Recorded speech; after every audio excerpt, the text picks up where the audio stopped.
Сәлеметсіздер ме оқушылар? Қайырлы күн баршаңызға. Сіздерге жаратылыстану сабағына сәттілік тілеймін. Бүгінгі сабағымыз жанды табиғат бөлімінің өсімдіктер бөлімшесінің өсімдіктердің бөліктері қандай қызмет атқарады тақырыбында өтеді. Сабақтың мақсаты өсімдіктің негізгі бөліктерін қызметін сипаттау, өсімдіктердің маусымдық өзгерістерін сипаттау. Ал балалар, оқулықтың 19-шы бетін ашайық. Бірінші тапсырмаға назар аударайық.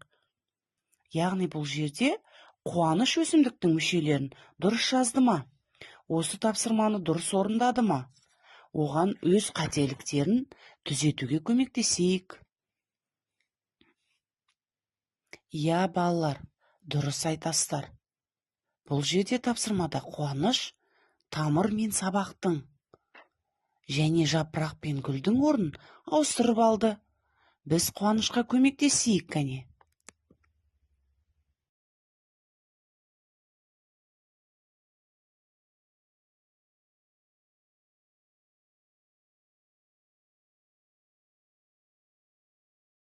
Жарайсыңдар балалар, Қуанышқа қателерін түзетуге көмектестіңдер. Ал балалар, екінші тапсырма қарайық. Сыныптағы өсімдіктерге қара, олардың мүшелерін ата. Осы өсімдіктердің мүшелерін салыстырып, олардың арасында қандай ұқсастықтар мен айырмашылықтар бар? Өсімдік балалар қай жерде өссе де, ол күрделі ағза. Өсімдіктер әр түрлі болады, бірақ олардың мүшелері бірдей. Яғни тамыр, сабақ, жапырақ, гүл, жеміс және тұқым. Өсімдіктің әр мүшесінің атқаратын қызметі бар. Соның арқасында өсімдік өседі, қоректенеді және тыныс алады. Ал балалар, мына жерде бізде өсімдіктердің ұқсастығы, яғни ұқсастығы бұл жерде барлық өсімдіктердің түсі жап-жасыл. Ал айырмашылығы неде? Мұқият қараймыз. Мысалы бізде мынау алоэ гүлі. Алоэ гүлінің жапырағы ұзын және тікенегі бар екен. Бұның тікенегі қысқалау. Ал мынау бізде кактус гүлі. Кактус гүлінің тікені ұзындау келеді. Мінекей, тікені кәдімгі ине сияқты өткір. Мынау бізде ақша гүл. Ақша гүл жапырағын қараңыздар, кішкене домалақтау келген және жапырағы бұның қаттылау. Мынау бізде каланхоэ гүлі. Каланхоэның жапырағы кішкене жұмсақтау және қараңыздар, жапырағы ирек-ирек, өзгеше әдемі. Ал мынау бізде әйел бақыты гүлі. Қараңыздар, жапырақ қандай. Кішкене өзгеше, ұзын-ұзын сопақтан келген. Қараңыздаршы, мінекей. Әр қайсысы гүлдің жапырағы, яғни әр түрлі екен. Балалар, оқулықтан 20-шы беттегі 3-ші тапсырмаға қараймыз. Өсімдік мүшелерінің негізгі қызметін зерделе. Суретте не көріп тұрсыздар? Дұрыс айтасыздар. Бұл қызанақ жемісі. Яғни бұл көкөніс. Ал балалар, бірінші бізде тамыр шығады. Яғни тамыр тірек қызметін атқарады. Өсімдік топыраққа бекітеді. Топырақтан су мен қоректік заттар сіңіреді. 25-35 күн өткен соң сабақ шығады. Сабақ тірек қызметін атқарады. Су мен пайдалы заттарды өсімдіктің басқа мүшелеріне жеткізеді. 20-25 күн өткен соң одан жапырақ шыға бастайды. Оның көмегімен өсімдік қоректенеді, тыныс алады және күн жарығын сіңіреді. 20-30 күн өткен соң оның гүлі пайда болады. Жемістер мен дәндерді қалыптастыру үшін қажет гүлі бізге. Ал одан соң 20-30 күн өткен соң жеміс пайда болады. Жеміс дәндерді бүлінуден қорғайды. Ал 15-20 күн өткен соң қызанақ біздің пісе бастайды екен.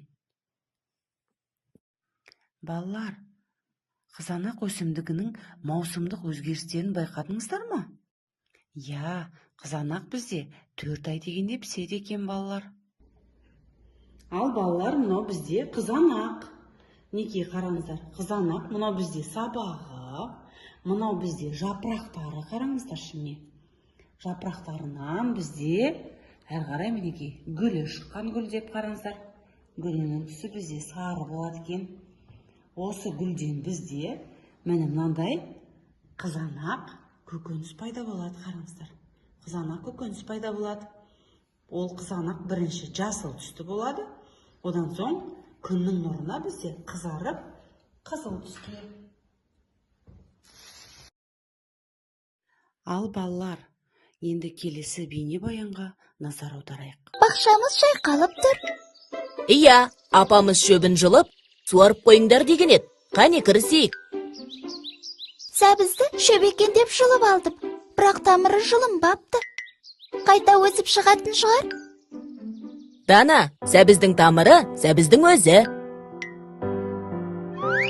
Сондықтан да оны жем тамыр деп атайды. Жем тамыр? Я, жемісі тамырында дегенді білдіреді. Жем тамырлар қоректік заттардың жиналуынан жуандаған өсімдік тамыры.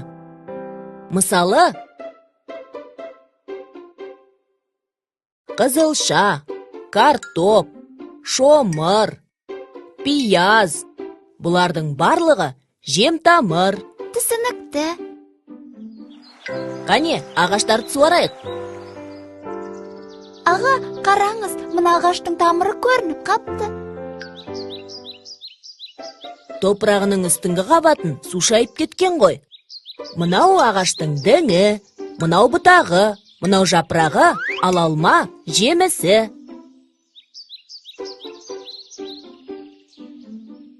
Гүлі қайда? Ағаштар ерте көктемде гүлдейді. Гүлі түскен соң орнына жемісі шығады. Жемісінің ішінде дәні болады. Мына ит мұрынға қараңыз. Кейбір сабақтарында гүлдері, кейбірінде жемісі өсіп тұр. Өсімдіктер алуан түрлі болады ғой. Олардың мүшелері бір-бірінен ерекшеленіп тұрады. Өсімдіктерді ерекшеліктеріне қарай 3 топқа бөледі. Олар ағаштар, бұталар және шөптекті өсімдіктер. Ит мұрын бұта ғой. Дұрыс. Ит мұрын, бөрі қарақат, шырғанақ бұтаға жатады. Бұталардың да жемісі тәтті болады екен. Я, тәтті. Тек қарақат, таңғурай бүлдіргеннің жемісін жидек деп атайды. Қоймадыңыз ғой. Не де болса, тәтті екен. Ал балалар, енді мына біздің гүлімізді егеміз, қараңыздар. Мынау біздің гүлдің тамыры. Міне, көрдіңіздер ғой? Мынау бізде гүлдің сабағы, мінекей. Ал мынау есе бізде гүлдің жапырағы. Бұл бізде әйел бақыты деген гүл. Мінекей, қараңыздар. Қазір біз топыраққа тамырын жақсылап бекітеміз.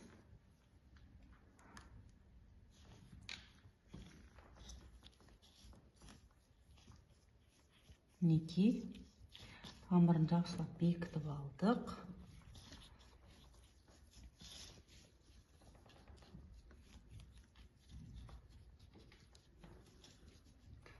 Тамыры бізде топырақтың астында болады.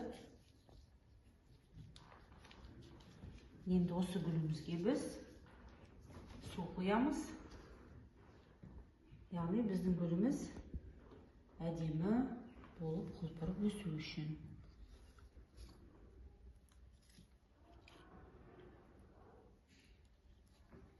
яғни тамыр арқылы біз осы суды және минералды заттарымызды тамыр арқылы сабаққа беріліп отырады. Міне сабақ жапыраққа тасымалдаушы бізде міне осылай гүліміз әдемі болып гүлдеп шығады. Сосын балалар, адам мәдени өсімдіктердің өсуі мен даму үшін оларды күтіп баптайды. Өсімдіктерді уақытылы суғарып, шаңын сүрту маңызды. Топырағын қопсытып, тыңайтқыштармен тыңайту қажет. Өсімдіктерге дұрыс күтім жасау қажет.